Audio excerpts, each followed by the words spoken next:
Hey, so if you're new here, I test a variety of concepts to do with space drives, propulsion, and anti-gravity. The experiments you're about to see are a sequel and conclusion of my last video regarding this device.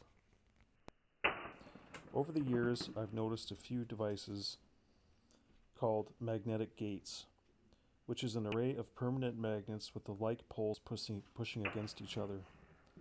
The permanent magnet versions seem to produce more kinetic energy on discharge of a magnetic projectile than it takes to push the projectile into the array. You can reference my last video for a demo of the one I made. The electromagnetic version here was both an attempt to reverse engineer an electromagnetic thruster I saw on another channel, at least I believe it was electromagnetic, which appeared to function as a potential magnetic space drive. He did not reveal his method in the video and did not reply to my questions. My version is also an obvious extension of the so-called magnetic gate device I have seen and made. My conclusion with this EM device is it does not work as a space drive or provide reactionless propulsion as seen in these tests.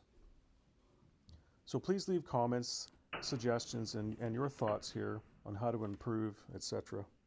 Thanks for watching, and please consider subscribing.